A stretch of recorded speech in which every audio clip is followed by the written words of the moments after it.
All right, so I had a song that I wanted to play to upload to start this video, but my producer Jamie is a song that is not it's not we're not sure if it's in the public domain or not. So I so we don't have it to start the show, but the next show I'm certainly going to have it because it kind of gets me hyped to jump into it. I'd really like this song, but nonetheless, here we go for episode 3 of Baseball Revolution. And my name is Charles Avison, and this is the show that is the goal of this show is to bring out a new baseball weapon, a new analytics weapon, a new way of playing baseball, a far more exciting brand of baseball, and to usher baseball into the 21st century. So that being said, this obviously it's a bold sort of statement to make, especially for somebody who doesn't currently have a baseball team, has no job in Major League Baseball, knows nobody in Major League Baseball, and from where is sitting currently, most outside observers would say is either completely crazy and has no chance of getting that minor league team, or even having a chance to do anything of what they say. Yet, here I stand, basically, or here I sit as basically David, I guess you could say, versus Goliath. Except for if people knew what I actually had, they would see that the David doesn't just have a stone in his sling, but in fact a very large grenade, and knows how to sling it, and just needs the opportunity to get that motion wind and target his opposition. So I talked about it on the first couple shows. It's basically what we're going to be doing on this show is, and what we're going to continue to do is I can't give away what I have, but what I can do is I can bring you along for the ride and show you and introduce you to the thought process, and to and just bring you along as almost like a video journal for what is happening currently and what is going to happen. And so for today's show, what I want to introduce is a new terminology, a new introduction to a new lexicon in the baseball language. And what that terminology is, it's a term called it's called Cursus Honorum. Okay. And so Cursus Honorum, in its traditional usage, and if you look it up, the word Cursus Honorum is a reference to Rome. Back in ancient Rome, that was the way that politicians started at the sort of bottom, that aristocrats would start at the bottom, and work their way up to the higher levels of office in the Roman political system. And the main thing with the Cursus Honorum was it was very similar to the minor league baseball rising through the levels. That's why I call it the Cursus Honorum. And the way that it worked is that as you rose, that these Roman politicians would have an expectation for, by the age of 18, you were at the lowest sort of level. You were just getting your foot on that cursus, right? And then as you were age 20, you were like the next level up. And then as you were age 22, you were on this very next level up, and you progressed until you got to be a consul. And then you were like 33 or 34 years old. You'd reach the highest level of the Roman government. You served as a consul. And once you were the consul, then you were sent out as a proconsul out to be a governor of a province. And then you got to just squeeze the province for taxes and take a chunk of the tax money, just like politicians of today. You get a chunk of cash, right? And so I call it the Cursus Honorum because the minor league system is the minor league system. The video is because the minor league system is very similar. And so a player gets drafted, player gets brought in, and sometimes, they either come from high school or they come from college. They start at a certain level at the minor league system, and then it's like it's a very rigid climb. You have to be a certain age. You have to be a certain ranking. You have to have certain attributes as far as, like your, what you bring to the team. And then the idea is that you advance up the levels of minor league baseball until you're like at the perfect right sweet spot as far as your ranking, how much the teams have paid you, and how old you are to make your MLB debut. And if there's any deviation, if there's any sort of deviation with the age or with the with your ranking or anything like this, there's such a small barrier for entry to get into Major League Baseball that you might not even make it. You might not make it in. And so that's why I call so from here on out, when I say Cursus Honorum or just simply Cursus, that's what we're talking about. All right, is the rise through the minor league baseball ranks. And so today we're not going to get all deep into it. There's a ton of stuff we're going to be talking about for that. But today I want to start, at the beginning of the history of the Cursus, of the beginning history of the Cursus Honorum, the baseball Cursus Honorum. And talk about a time before there was a Cursus Honorum, because it is my opinion, my belief that the two most damaging things to ever happen to professional baseball, number one, was the introduction of the minor league farm system by Branch Rickey. That's the first worst thing I think that ever happened to professional baseball. Number two, the second worst thing that I think ever happened was the introduction of the designated hitter. Those are the two most damaging things. And of course, most recently, the National League added the designated hitter, which just further exacerbated the second worst thing I think that ever happened to the game. And we'll get into that at some point. But to understand, at least my perspective of why I think that the minor league farm system was so damaging to baseball, we have to begin at a time before that farm system existed. And so, the time period, the thing to understand before the minor league farm system, and for the person that may be a novice that's not familiar with it, the entire concept of the farm system is that these players get drafted, they get signed as free agents from an international team, they come into the ranks of the lowest levels of the minor leagues. And the theory, the theory is that what 99% of people in baseball believe is that maybe 99.9% of people believe, maybe I'm the 0.1% exception, that the theory is that through hard work, excellent play, diligence, and you just rise, the cream rises to the crop, so that all these lower level teams and players work their way up to the pinnacle. And then once you get to be the point where you've worked your way through the farm systems, then you make your major league debut. And that's the dream fantasy version of it. And the reality is 100% not at all like that at all. The reality is far different. We'll get into that at some point here, but we will get into that. But I want to start at a time before this happens in order to sort of lay the groundwork for future episodes. Again, I'm trying to keep these episodes fairly short. And so I want to lay the groundwork for sort of the before. Okay. And so before the Cursus Honorum, before this minor league, before this minor league farm system was created, what baseball was it was a loose, you had the major leagues, of course. The major leagues go all the way back. They go back to the 1800s. But what you had was you had towns and cities across America and across really Canada. I mean, there was a lot of teams in Canada as well, minor league teams. And there was there was towns everywhere playing baseball. And the way that it worked is that the smaller towns, of course, the local players would get spotted and signed by the local town teams, and they would go to those teams and play baseball for the town team.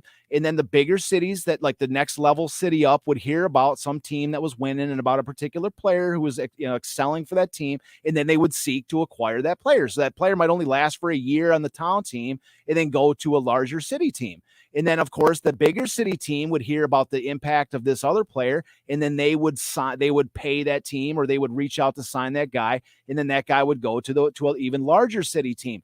And so really that's the way that there was a farm system in place, and that system was a sort of a ad hoc, I guess you call it like a capitalistic style of system, where it was, you heard about a guy who was playing well at a level below you, that you needed a certain position. You heard about a guy playing well at some other point in the country. You had bird dog scouts that were out, or you had relationships with teams, friends that were managers of other teams across the country or whatever, and they would tip you out to a guy, and then you would go get that player.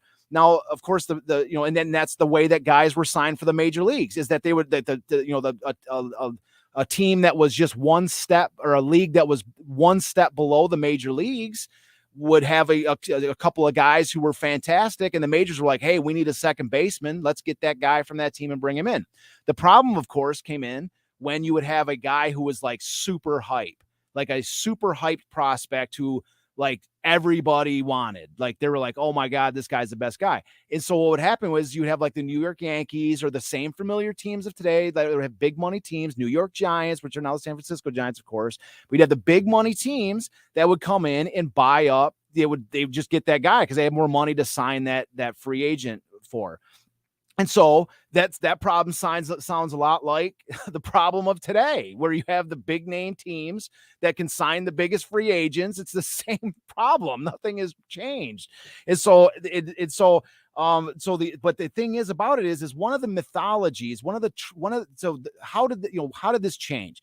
The prevailing narrative that is out in the world of baseball is that Branch Rickey comes along in the 1920s as the St. Louis Cardinals GM, and he has this revolutionary idea that because the Cardinals don't have a ton of money, that and this is the exact word of the mythology, is that if I can't sign the top free agents, then I'm going to grow my own. That's not what that was. Not it was not a light bulb that went off to Branch Rickey. And first of all, the owner of the team, Sam Breeden, doesn't get anywhere near the attention that he deserves for being part of the evolution of that farm system. Okay. Say, if you have a look at the history of the St. Louis Cardinals by Fred Lieb. It is the most authoritarian source on the history of the St. Louis Cardinals. It's got everything you ever want to know about Branch Rickey and Sam Breeden and the evolution of the farm system through the St. Louis, from the St. Louis Cardinals. They talk about all through there. And I'll read you a quote from Fred Lieb, which is to sort of put the nail in this particular point. So this is from Fred Lieb's book on the history of the St. Louis Cardinals, page 81.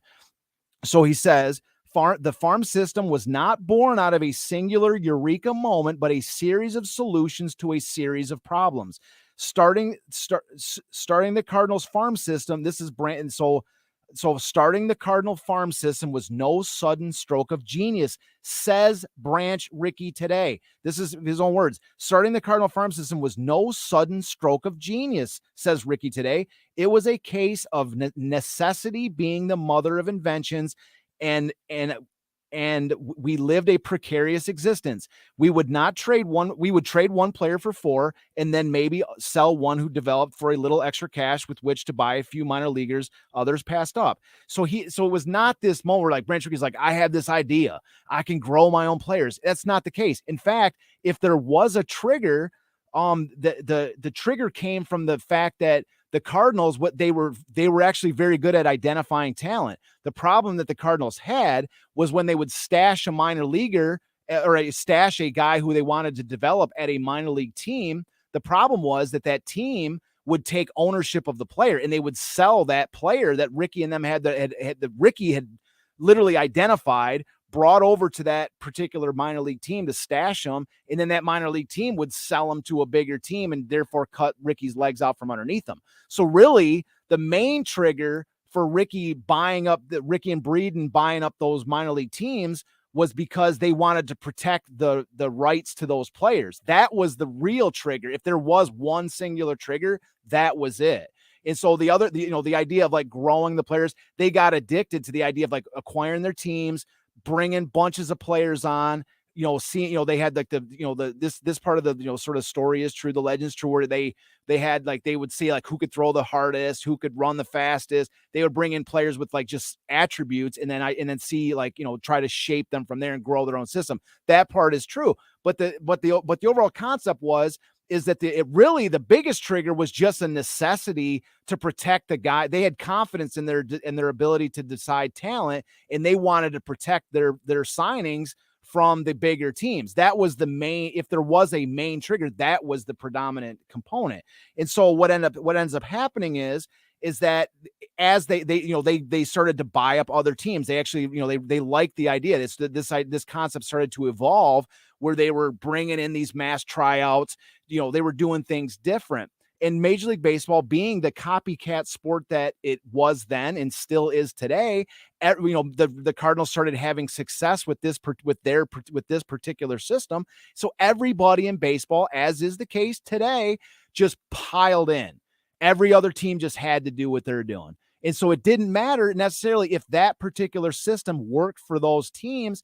What mattered is that the Cardinals were doing it. If we don't do it too, then we're missing the boat. That's the case. So that point, I think, being made, I want to introduce my favorite general manager, whose name is Ed Barrow. And if you've never heard of Ed Barrow, I'm going to run through a couple of his credentials, okay? And the reason I'm introducing Ed Barrow, and thank you, Jamie. This is a picture of Ed Barrow in 1903 when he was the manager of the Detroit Tigers, which this is the guy that got away. Okay. He was only with the Tigers for a couple of years in their beginning of, I think it was the second and third year of the Tigers' existence. This is the guy that got away. I love Frank Navin to death. He's the guy that took over after he had a power struggle with Ed Barrow, and Ed Barrow lost this one particular power struggle. But I'm going to read you the statistics of Ed Barrow, and you're going to see real quick, if you're not familiar with Ed Barrow, number one, why he's my favorite GM, and also probably why he's the guy that got away, okay, from the Tigers. So it's just a quick little rundown here. So in 1896, he discovered Honus Wagner. Okay, he was the guy that discovered Honus Wagner. And Ed Barrow was the manager of the Patterson Silk Weavers. He was the one that established Honus Wagner. And so in 1902, shortly before this, he's the manager. This is what kind of leads him to the job with the Tigers, is he wins the Eastern League pennant as the manager of the Toronto Maple Leafs, a minor league organization. And so from 1912 to 1917, he's the president of the Eastern League. It's changed to this day. Today it's the International League, but at the time it's one of the top three leagues in the country, or in North America. So yeah, and so anyways, he's the president of the league from 1912 to 1917. In 1918, his first year as the Boston Red Sox manager, he wins the World Series. Right, he's got Babe Ruth on his team, and Babe Ruth is smoking homers and pitching, doing his double two-way thing. And so in 1921, he jumps over to the Yankees. And from 1921 to 1944, which stretches 24 years, he's the general manager of the Yankees. Of course, he brings Babe Ruth with him. And in those 24 years, he wins 14 pennants and 10 World Series. So and then a couple little footnotes I saw. I just did a brief look up on Wikipedia, and these are the couple things that came up. So Ed Barrow was the first executive, according to Wikipedia. Ed Barrow was the first executive to put numbers on players' uniforms. He's the first GM to retire a jersey number, which was number 4 for Lou Gehrig. He is the first to allow fans to keep foul balls, and he is the first to require the playing of national anthems for every game, not just holidays. So we're looking at a guy right here who is from 1896 or even earlier, all the way through 1944. This guy has seen everything. Okay, he's seen everything. He's been to the absolute peak of the mountain. And there's several other things I love about Ed Barrow, which I'm not going to talk about in this show. But and I'm actually incorporated into my entire business plan. But we're not going to talk about there because we'll talk about them later. So anyways, I want to read you a quote right now about so this is coming from Ed Barrow's autobiography. And if you've never read the autobiography of Ed Barrow and you consider yourself a baseball fan, I highly suggest that you read his autobiography. It is a fascinating read. And this is one of the most this should really be required reading for every general manager in all of Major League Baseball. This should be absolute required reading. And if there was a baseball school, which there should be for people that run billion-dollar organizations and drop checks for hundreds of millions of dollars, there should probably be a baseball school. But because there's not, this, this is not required reading. So I'm going to give you a little glimpse of what's in this book. And this is a quote from Ed Barrow in his own book regarding the farm system and regarding his opinion about what Rickey was doing at this time and about whether the Yankees should follow suit. So here we go. Rickey's most, no, I'm sorry. Let me back up here. I'm looking at the wrong. I got the wrong thing queued. Okay. So here he is right here. So this is 1932 and this is Ed Barrow. We went to the farm system in 1932. In the fall of 1931, Paul Crickle, so this was the Yankee head of scouting, this guy who discovered Lou Gehrig. Okay. Paul Crickle is the guy who discovered Lou Gehrig. Okay. So you've got two legends, Ed Barrow and Paul Crickle, however you pronounce his name. Paul Crickle is an absolute legend of the game of early scouting and development. He's one of the greatest, if not the greatest scout of all time. So with, let's say his name is Crickle. Okay. Maybe I'm not pronouncing Crickle the best. So anyways, I'll start again. We went to the farm system in 1932. In the fall of 1931, Paul Crickle, Gene McCann, and one of our scouts, Joe McCarthy, who was the Yankee manager, and myself had gone up to the brewery to call on Colonel Rupert, who was the Yankee owner, with the idea of talking him out of the idea. We had been reading about what Branch Rickey was doing with the Cardinal farm system and was very the colonel had been reading about what Branch Rickey was doing with the Cardinals farm system and was very agitated that we might be missing something. We talked him out of it. McCarthy wasn't keen for the idea either. And between us, we were convincing. On the way back from the brewery, I said, well, I guess we took care of that. And I'm just going to pour through the same article real quick again, just because I kind of butchered it with the thing. I'm going to read it straight through. We went to the farm system in 1932. In the fall of 1931, Paul Crickle, Gene McCann, one of our scouts, McCarthy, and myself had gone up to the brewery to call on Colonel Rupert with the idea of talking him out of the idea. He had been reading about what Branch Rickey was doing with the Cardinals farm system and was very agitated that we might be missing something. We talked him out of it. McCarthy wasn't keen for the idea either, and between us, we were convincing. On the way back from the brewery, I said, well, I guess we took care of that. So this is one of the most successful GMs in baseball history. You have Paul Crickle, who's one of the greatest player development people in the history of the game. You have Joe McCarthy, who's the Yankee manager, who is one of the most biggest legends of all time. And you have these guys advocating, saying we don't need the farm system. That's not right for the New York Yankees. We don't need it, right? And these are guys, by this point in time, these guys have won numerous World Series. The farm system had already been around. Rickey had already been doing this for at least 5 years or more. They're in the 10 years. Rickey had already been doing this. The Yankees were already successful. What did they need to change their strategy for? There was no need to do it. And so that being the case, it doesn't matter. Colonel Rupert's the owner, and he actually says right there in the article that he thought we were missing out. What are you missing out on? The guys are winning a World Series and going to playoffs every single year. What are they missing out on, man? Look at I don't have the exact years written down, but go look at the Yankees in the 20s and 30s. What are the Yankees missing out on that the farm system's going to change for them? Okay, they're one of the most dominant teams that there was. The Cardinals, used it and they had some success with it. That's great, but it doesn't mean the Yankees have to go to it. And likewise, does it mean that every other team in Major League Baseball also has to go do it? They're doing it because they're of that fear of missing out that they call FOMO today in the stock market. And another terminology that's used is called risk aversion.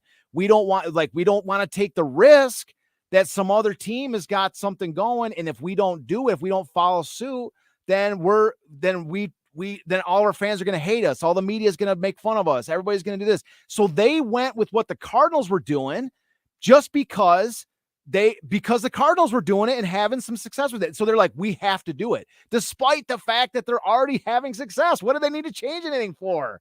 That's what I'm saying. So when the whole industry shovels into the farm system concept, right? And so just like the idea of Moneyball, where people are like, oh, we've got this new stat, we're using on base percentage, which is a joke because they've been using on base percentage. I carry a baseball card in my pocket with 1985 Keith Hernandez that shows that they were using on base percentage long before Moneyball. Look, this is a 1985 Keith Hernandez. I carried it in my pocket with me. 1985 Keith Hernandez, and the card is dedicated. It's an all-star card, and it's dedicated on the back, which is 1984 National League on base percentage leaders. Topps made a baseball card. There was no difference in on base. They were using on base percentage for years. The big thing was the hype that came along with it, and all of a sudden everybody jumped into it. But what I'm saying is that the concept was the A's were doing something different with Moneyball, so everybody had to do it. If you don't do it, then you're going to run the risk of missing out, right? So that was the idea, is that everybody. So what happens is, just like what happened with the Moneyball concept, is that everybody piles in to the farm system concept. And what happens when everybody's doing it? It's no longer an advantage. You see, it's no longer an advantage if everybody's doing it. And because the Yankees have the most money, they're still got an advantage in that, right? The advantage is neutralized. And so that's been the game of baseball. You might have one person find one little nook, and then as soon as one person finds success at doing something, the entire industry piles into that same concept, just whole hog. And whatever advantage there might have been is immediately gone, and the league is reset back to where it was 10 seconds before, which means there's been no gain for anybody that's piled into that concept, right?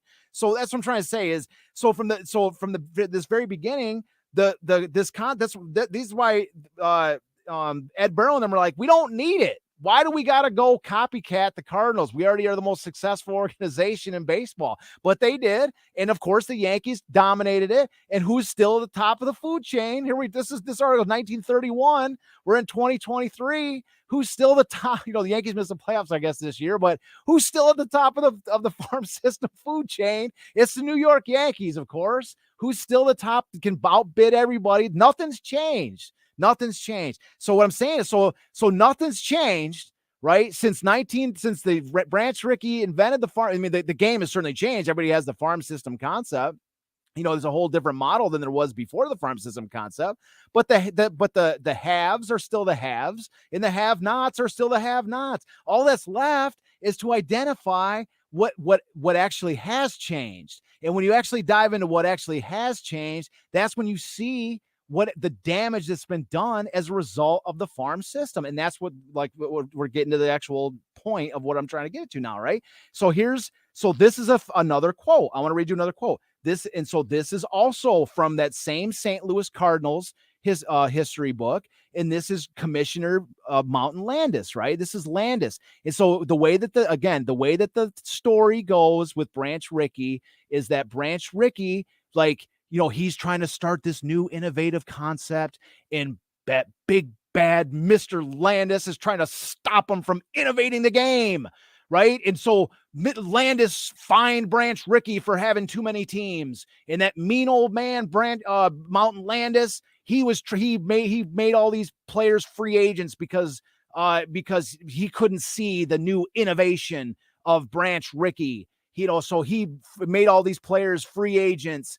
And, kind of just to try to stop Branch Rickey for no reason. There was no reason why Landis wanted to stop Branch Rickey. It was just Landis because he was an old fuddy-duddy and didn't want the change and innovation coming into the game at that time, right? So it has nothing to do with the following quote that I'm about to read to you now.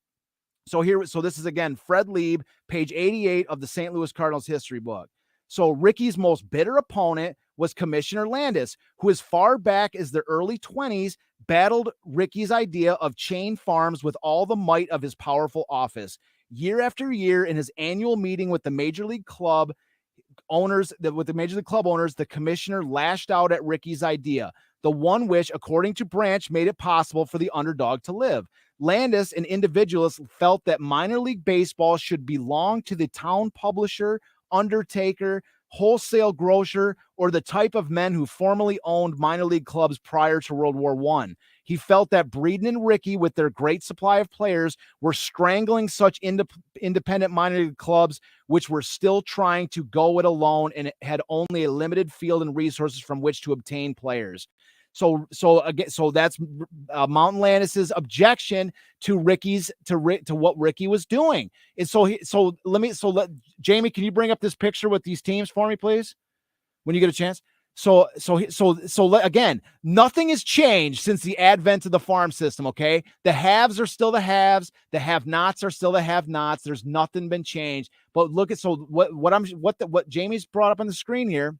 What this is a map. What I did, I spent basically an entire day. This is a few years ago, so it's not entirely accurate at this moment. But what it is I plotted out every single minor league team. Okay, in all of the in the in the Western Hemisphere. This is all North America and South America. Okay, and so what we're looking at here is every team plotted out. And so the reason I did it was what I wanted to do was really, I'm a very visual person. I have to actually look at something and count it off. I can't just look at names on a page. So all these different things. So that's a great shot zoomed in. So anyways, what we're looking at is that the circles are, there's no way you're going to count everyone on the screen. But what it is, the circles that you're looking at are all of the affiliate teams and the squares are all of the independent teams. Okay. And so in North America, this doesn't count South America with the Mexican leagues and that.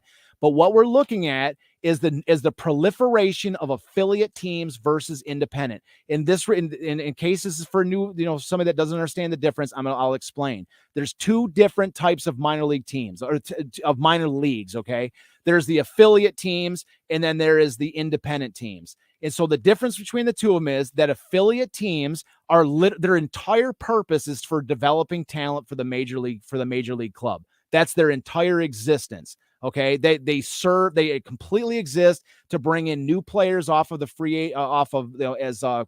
new draftees, as new international free agents. Those affiliate teams serve as the pipeline from the lowest level all the way to the highest level and then to the major leagues. So they literally exist as teams for the thing. And then so what the affiliate teams the independent teams, as their name implies, they are in essence almost like a major league style team. Okay, the independent league teams, they're not part of the major league system. The owners have to pay their players. And so conversely, the affiliate teams, if you're an affiliate team owner, all you have to do is own the ballpark and pay the rent and keep the lights on. And the major league team pays for all the players that come through your gate. So in essence, you have the benefit of the affiliate business model as a team owner is that you don't have to pay for the entertainment. You don't have to pay for the talent of the entertainment. The major league club is paying for, if there's some new star-studded hype rookie coming up, well, it's the major league team that signed him. It's the major league team that's paying his minor league contract. So you don't have to worry about that contract. So all you have to do is keep the lights on and collect the gate revenue. But the problem is with that affiliate business model. So the advantage is you have free talent, you have free players.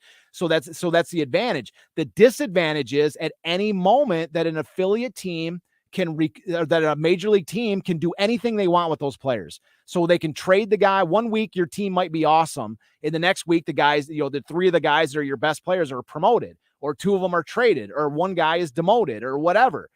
So 1 week a team is fantastic, and the next team they're garbage, or converse, or vice versa. So they can't. So the problem with affiliate teams is they cannot market competitive baseball. It's impossible. So so for most of the 20th century, these affiliate teams were not profitable. It was only after they started to promote the idea that these affiliate teams were about the gags, the gimmicks, the giveaways, where you got the dog bringing the bat to the home plate, or like the Savannah Banana, whatever crap team, that team, they're doing dances and dance moves and whatever. They're doing a bunch. It's the carnival. They're selling a baseball carnival, and they're selling a baseball ambiance with drinks and entertainment like this. But it's not this. They can't market the competitive element of baseball where like the major leagues can, where they're like, is your team going to win a championship this year? Come and find out. They can't market that because their teams are different basically from week to week.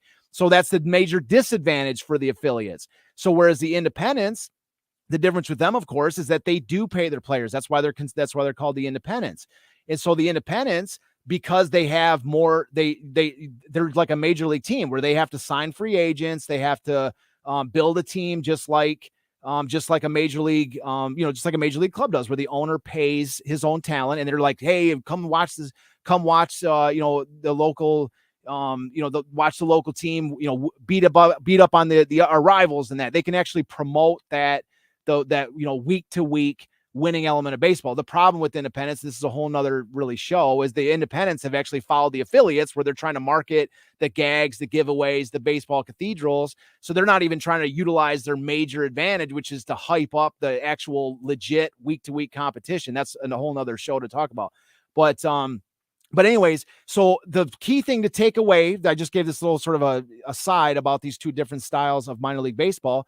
But the key thing to take away is that the affiliate teams cannot market competitive baseball. It doesn't to take away that the players aren't trying. The players definitely are trying. They're trying to get to the major leagues, of course. But the team owners themselves cannot market baseball is in the way that Americans and Canadians, whatever, North Americans and baseball fans are used to watching Major League Baseball, where it's a wire to wire competition where they can't do it because they have no control of their talent. And to emphasize this point, so that it's not, so you don't think it's just me ranting and trying to make some kind of a speculation, I'm going to read a Baseball America article from just a couple lines from a Baseball America article by J.J. Cooper from the issue from November 19th, 2019.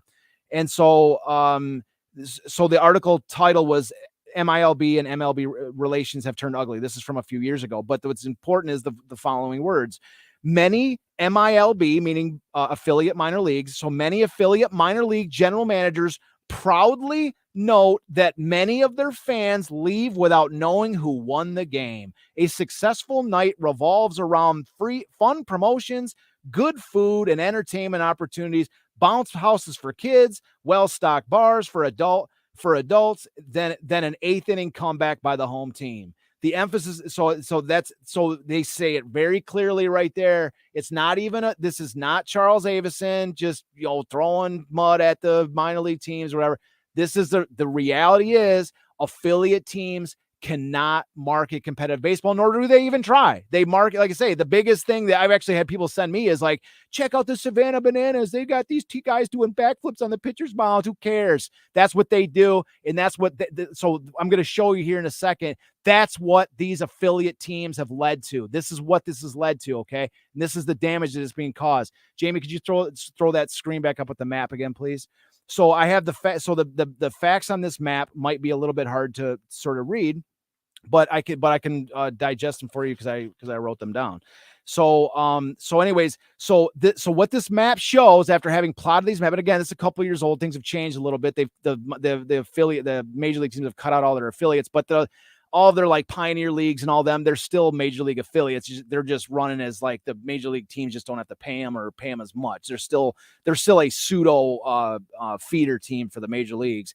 And so anyways, so of the 214 minor league teams in North America, 160 of those teams, which is 74.7%, are MLB affiliates. So another way to say that is, let's say roughly 75% of minor league baseball teams do not market competitive baseball. Okay. So 3/4 of those teams don't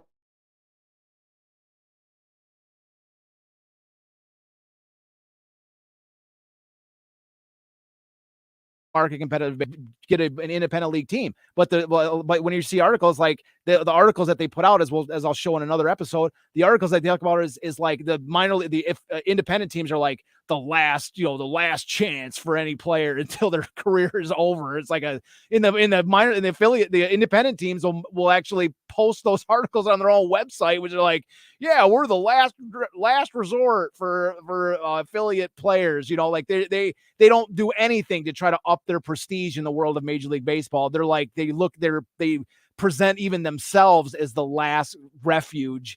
And even professional players are like, I don't want to play for an independent team. So they're like the bottom rung, which is ridiculous because they're of these 214 minor league teams, they're among the 25% of teams that can legitimately market wire-to-wire competition, which is a major league style of competition. That should be their primary focus, not the gags, giveaways, and the baseball cathedrals, which is, as we'll lay out at some point here, a future episode, is going to be the primary business model I have for these, for bringing my team out.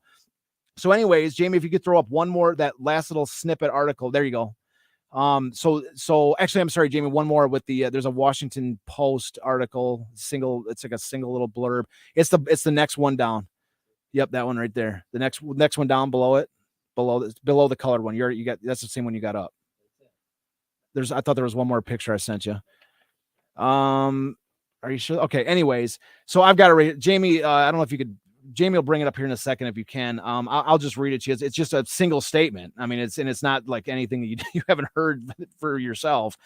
This is a Washington Post headline. It just makes more power when you. I'll just put it up to the camera because I got it on my phone. Can you drop that camera down, Jamie? So I'll just show it on my phone because I have all these. I sent these to Jamie, and you can read it. You can see it for yourself if we can get the right angle off my phone.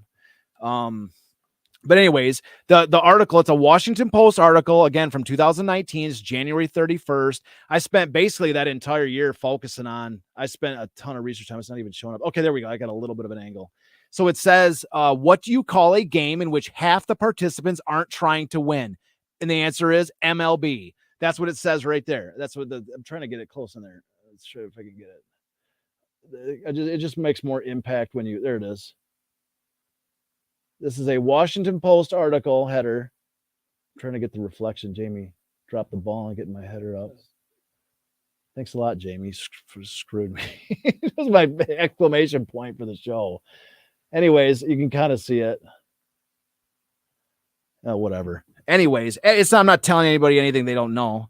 I'll text it to you, Jamie. You can try to get it up here. Oh, you can't. All right, I'll email it to you. Anyways, so again, what they're saying is, the reason I even have this to even send, is that, it's to add on to the previously sort of built, point that I just laid out there about the affiliate teams, the numbers, the percentage wise, right? So we have 75% of minor league baseball teams that can't market competition. And then you have MLB, who the Washington Post, like I've got 50 other articles that say the exact same thing. And not only do I have that, I spent an entire year of 2019. I spent the entire year collecting quotes. Well, that's not all I did, but I spent devoted a lot of time to it as I collected quotes like baseball cards. And the quotes that I collected were MLB GMs, quotes from them about them laying up as far as like when, like they were tanking teams. They're about like, oh, we're not going to be good for like a few years. And, oh, we're in the middle of a rebuild. So you got to be patient, and all these namby-pamb, like, we're just going to take some time. So everybody needs to just give us some space. And they're not trying to win. They weren't trying to win that year, and they weren't trying to win in any upcoming year. And that was the point that I collected these quotes. I got an entire book full of them. Okay. And so that's what I'm saying is that quote right there that I just sent that Jamie will hopefully get and post and show you a little bit with a little more clarity. You're just giving up on it. It's all good if you don't. So it's because what I'm trying to say here is that it's all that behind this evidence that I am not showing right here at this immediate moment is the supporting evidence for what the Washington Post is saying in this header, that on any given year, half of major league teams are not trying to win. All right. So factor that in. You have 75% of minor league teams not trying to win, and you have 50% of major league teams not trying to win. Okay. So the question I'm bringing out to you now, this is the point of this entire show, is who's trying to win, right? Where's trying to win? So half of Major League Baseball is trying to win, and 25% of minor league baseball is trying to win. And those 25% of teams are, meaning the independents, are viewed as like the last gas stations for minor players to go before their careers are over with. So where is so what you're talking about really then is that 25% of the baseball being played, professional baseball being played in this country, 25% of professional baseball being played in this country is are teams and executives that are actually putting trying to win from wire to wire. That's where we're at. That's where we're at in 2023, baseball world. 25% of, 25% of professional baseball teams are actually legitimately trying to win or even have the marketing ability to even market winning. That's where we're at. Okay. And so that's what I'm saying. That's the damage caused by the affiliate baseball model. That's where the goal has, that's what it's led up to. It's just like Judge Landis, his biggest complaint was that it was going to destroy town baseball. It was going to destroy the model that came before, where all these players were playing for, it was a constant, no matter what team you went to, every single team, their entire ticket revenue base was based around the idea that their team had to put a competitive and compelling product on the field. And that is universal. Okay. That is every single team in this country. That was every single small town. That was every single medium town. That was every single larger town. And that was every major league club. Right? Every single town and every single team in baseball from the mid late 1800s, when baseball was first blossoming, all the way through the 1920s, every single team in America had to put on a compelling and competitive product. That was America. That was baseball. Baseball was a reflection of America, which at the time, which is the early 1900s, that was America, right? When you say America is apple pie and baseball, that was because that was the mindset. Baseball reflected it then. And in a way, baseball reflects America today. I'm not trying to get all political, but the idea being that if you have these teams that the winning isn't even part of the equation. They're not even trying to hide the fact. They even say it in the baseball. Thank you, Jamie. Thank you, man. He came in with the save. Right. So anyways, so this is there it is right there. That's the Washington Post. This is just one article amongst many. What do you call a game in which half the participants aren't trying to win? MLB. You can take it down now. Major League Baseball once had no peer in its obsessive pursuit of victory. It once had no peer. Okay. And so, now where we found ourselves is that baseball there's articles that come out periodically that talk about the deterioration of baseball, how baseball is slow. It's boring. These young kids aren't getting involved. They're not following it. It's like the oldest fan base that there is. Well, I wonder why. What are they giving them? They're giving them dogs at the ballpark in Savannah Banana. They're giving them people doing backflips on pitchers' mounds and all this. Where the game, and this is not just coming about from like some kind of purist perspective. This is coming about from a perspective of just basic understanding of sports, which is that if you are going to offer a sports product, right? If you want to have teams that are trying to win and lose or can market winning and losing. If you want to do all the little eccentric stuff on the top of that, good luck. Go ahead and do it if that's what you feel like doing. But the foundational component of it has got to be the pursuit of competition. And so what I'm trying to get is this isn't just some like, some guy ranting at the clouds and saying, oh, what baseball, what have I become? Like, I don't shout it at the sky. I'm not shouting at the sky. What I'm trying to be like is that what I don't talk about things just to complain about it. All right. If you're listening to this show, or if you ever listen to anything I ever do, you can listen to one fact. Okay. One thing. And if I ever very deviate from this, then call me out, but you'll never see me do it. Okay. And then what I don't do is I don't sit there and whine. I don't complain. I don't cry about it, right? Like I haven't got any attention for my City of Champions stuff or whatever like this. I told you that in the first episode, not because I'm trying to cry about it or complain about it. I'm doing something about it. I do my show. I've been selling books. I've been telling every single person in the state of Michigan with my own mouth. I've been selling books and building that company up by my own bare hands, right? And so that's the same thing I'm doing with this. I'm not crying at the sky. I'm not complaining like some old man wringing his hands at some kind of the way that baseball is just different than what I was a kid. It's not what I'm trying to do. What I'm trying to point out with all this right here is that this is called opportunity. Okay. This is opportunity. And then people talk about, I'm looking for a market inefficiency, right? Moneyball was the market inefficiency of the on-base percentage or whatever other crap stats they say that they were using. right? It was a market inefficiency. No other teams were using on base percentage. Bull crap, man. Anyways, what I'm saying is that what we have here is a market inefficiency, which is when the most basic fundamental of the game, which is the pursuit of competition. That's it. The most it might sound simple. I'm not talking about competition.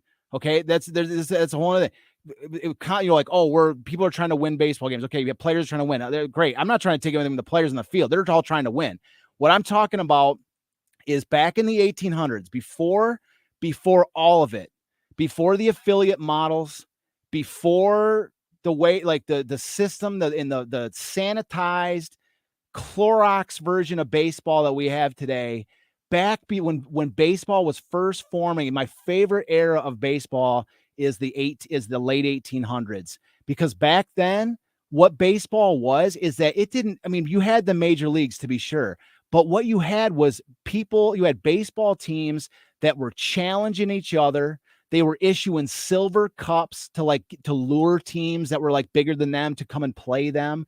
You had teams that would travel the country as barnstormers. I mean, you had Babe Ruth traveling as He used to get in trouble for barnstorming, right? You had teams that it was the pursuit of competition.